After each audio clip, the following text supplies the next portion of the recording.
naruto na naman ako para reaction na ng isang sinabi ni Bunso Mig sa kanyang vlog habang binabagtas nila ang kalayong lugar ng kanyang tutulungang si Mikael. Ang panoorin na sabi ni Bunso na naalala niyo pa ba yung malayang bundok na nilakad namin noon? Ating alamin kung saan yun, narito ating panoorin.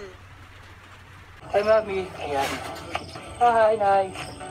Sarap ng simoy ng hangin dito sa probinsya. Pero ang maamoy mo ngayon, puro usok. Ito sa bundok. Naaalala niyo ba yung pag-akyat ko sa bundok? Naalala, ano ba yun?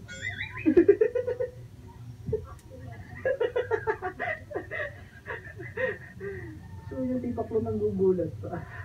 Yung ganito yung dadaanan mo.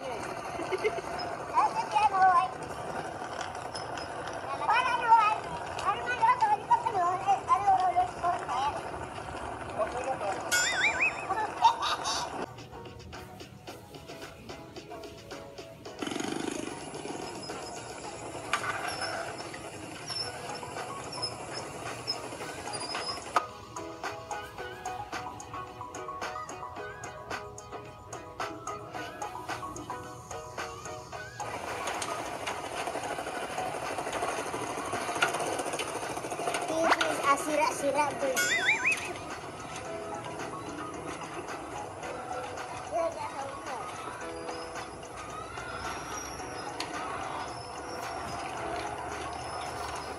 So yan, bago ka dumating kay Mura, sa bahay ni Mura, dadaan ka muna sa mga pagsubok. Pagsubok nito. Yan.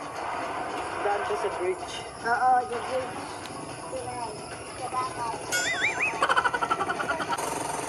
Morning! Nakakain. Kamusta na po?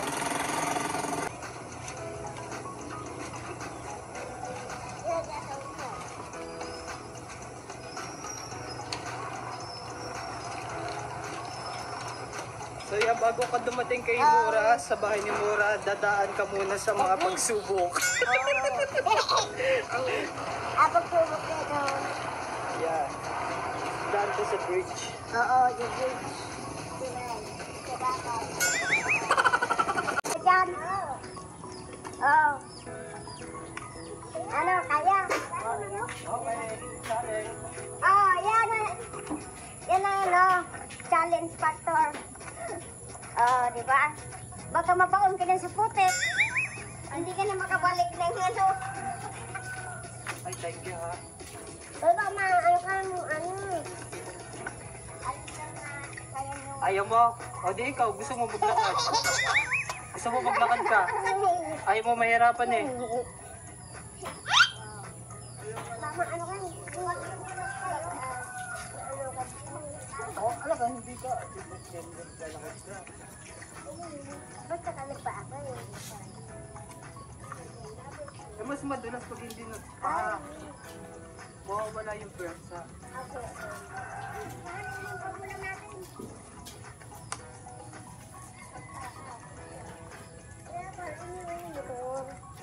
Oo, kasi hindi makaakyat.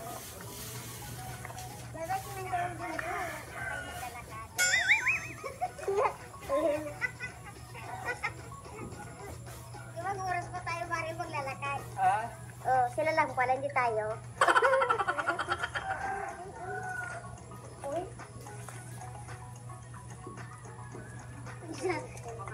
Pinsan ko pala dito. Sabi ginata ng ano to. Ano, wala na. Thank you, Lord. Wala pa tayo pa. Kalima. Ano nang nagparao? Putikan mo. Grabe ah. Muntakin mo. Kasulok-sulukan yata eh. Malayo diba? Kaya hindi ka pa nakontak kasi ang naman sa inyo malayo eh.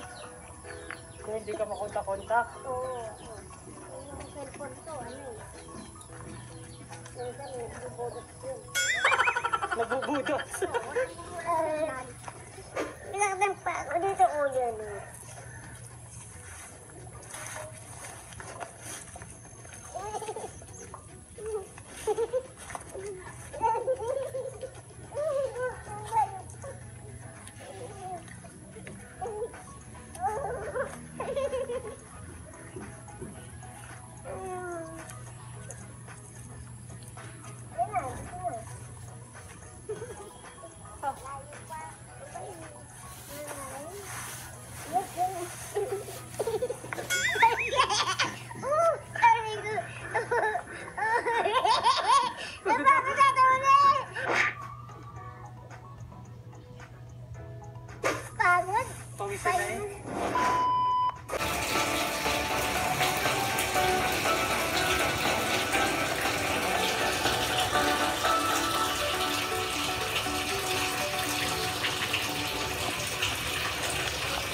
Yo, what's up?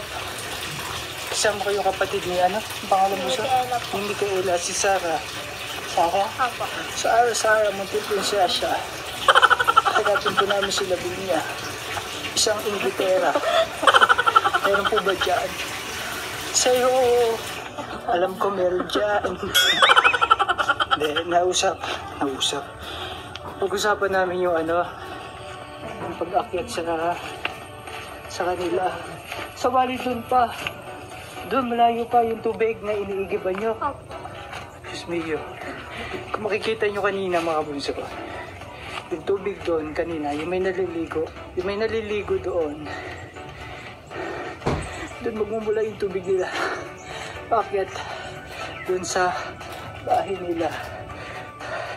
So hindi natin masisisi yung buhay ni Micaela, na kahit gustuhin man niyang makatapos sa kanyang pag-aaral, mahirap talaga mga bunso.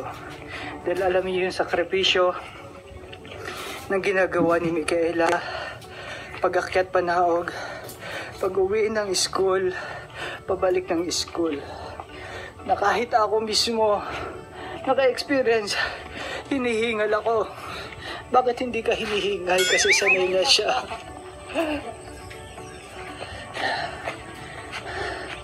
Yan, kasama ko si Sarah. Ayan.